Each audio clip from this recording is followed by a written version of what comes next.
नमस्कार दोस्तों, दर्शकों, आप देख रहे हैं आजकल भारत के शिक्षा यात्रा में। आज हम लोग हैं मैरमा प्रखंड के कबीरपुर स्थित मदरसा इस्लामिया।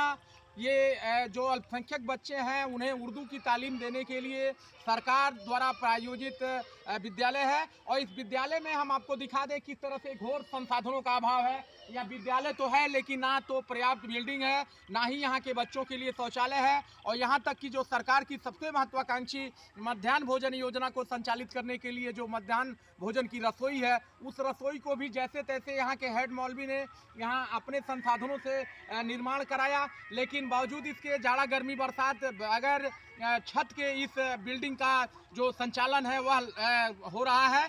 सरकार दावा कर रही है कि हम मदरसों को विकसित करने के लिए मदरसों में संसाधनों का जो उपलब्धता है उसे सुनिश्चित कराने को लेकर के लगातार गंभीर है। लेकिन जो सरकार का दावा है वह पूरी तरह से यहाँ पर खोखला साबित होता है। हम आपको दिखा दें किस तरह से किसी तरह से इन बिल्डिंगों में लगभग सैकड़ों बच्चों को तालीम देने का काम यहाँ के जो मौलवी हैं वो करते हैं। हम लोग से जुड़ गए हैं इस संस्था के हेड मौलवी, और इनसे हम लोग जानेंगे कि इस विद्यालय को कौन कौन से संसाधनों की दरकार है और दरकार को लेकर के इन्होंने जो विभाग को जो पत्र दिया है उस पत्र में अब तक क्या कार्रवाई हुई है।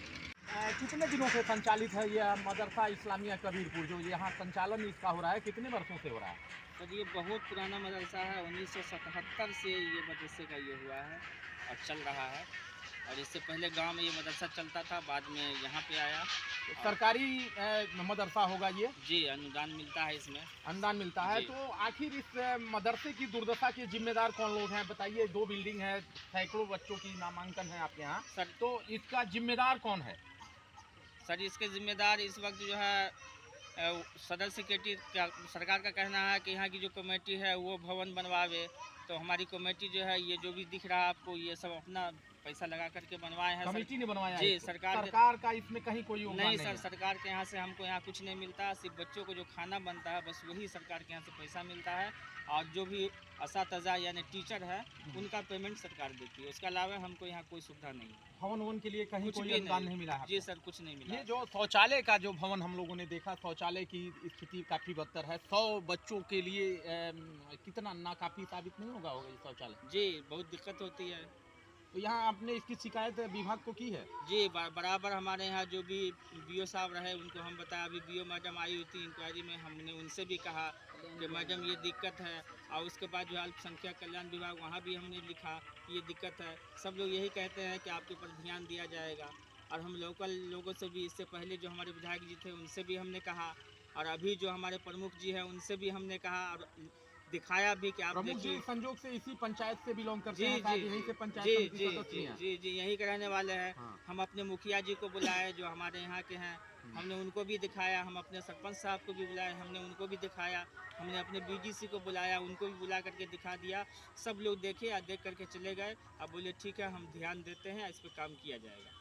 चलिए, क्या मांग करेंगे आप शिक्षा विभाग से, अल्पसंख्यक कल्याण विभाग से? और सूबे के जो सदर हैं, मुख्यमंत्री हैं, लगातार दावा कर रहे हैं कि बिहार में अल्पसंख्यकों के लिए उन्होंने सरकारी खजाने खोल रखे हैं। तो ऐसे में मांग क्या होगी आपकी? सरकारी खजाना खुला है और मदरसे की बदतर हालत है, तो क्या मांग करेंगे आप सरकार से?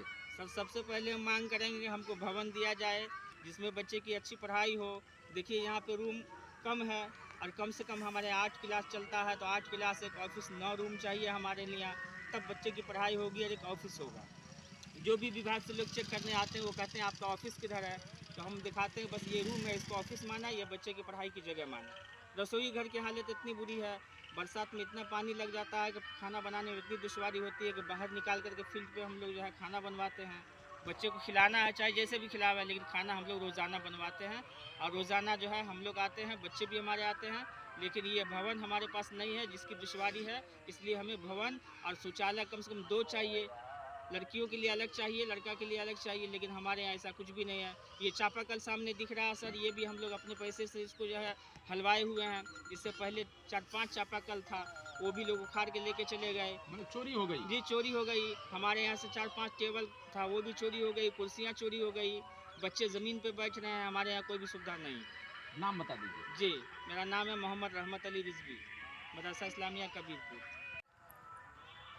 तो दोस्तों दर्शकों, आप लोगों ने देखा ये मदरसा इस्लामिया कबीरपुर है, मैरवा प्रखंड का सबसे पुराना मदरसा कहा जाए तो अतिशयोक्ति नहीं होगी। वर्ष 1977 में स्थापित यह मदरसा लगातार अनवरत यहाँ के अल्पसंख्यक छात्र छात्राओं को शिक्षा देने का और यहाँ जो उर्दू की तालीम है वह देने का काम करता है। बावजूद इसके 1977 के बाद लगातार यह जो सरकारी जो दावा है, सरकार जो दावा करती है कि अल्पसंख्यकों के विकास को, मदरसे के विकास को लगातार हम गति दे रहे हैं, लेकिन यहाँ के विकास को हम दिखाना चाहते हैं। यह यहाँ के जो सैकड़ों छात्र हैं, उन छात्रों के शौचालय और मूत्रालय के लिए यह बनाया गया जो ये टॉयलेट है, और यह टॉयलेट यहाँ पर बनाया गया है सरकार के जो शौचालय योजना थी उस योजना से इसे निर्मित किया गया है। लेकिन हम आपको दिखा दें किस तरह से यह मूत्रालय है। इसी के सहारे यहाँ के 100 बच्चों को नित्य क्रिया से निवृत्त होना है।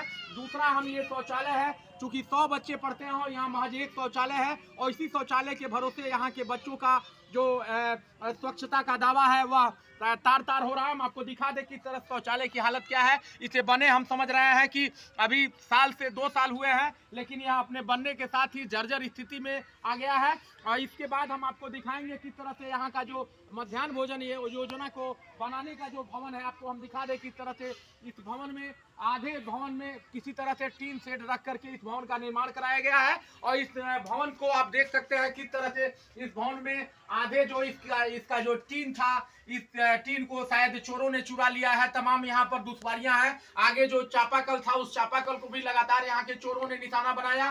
तमाम कुर्सी टेबल समेत स्कूल में पढ़ाने के जो उपकरण थे उसकी भी चोरी हुई है। बावजूद इसके इनके जो मौलवी हैं उनके शिकायत के बावजूद आज तक कोई कानूनी कार्यवाही नहीं हुई, और इनकी लगातार चिट्ठियां, इनका लगातार शिकायत, इनके लगातार प्रार्थना पत्र को दरकिनार करते हुए आज तक कोई कार्यवाही नहीं हुई, और ना ही इस मदरसे के विस्तारीकरण के संबंध में सरकार की तरफ से कोई आदेश आया, और ना ही यहाँ पर संसाधन उपलब्ध कराया गया।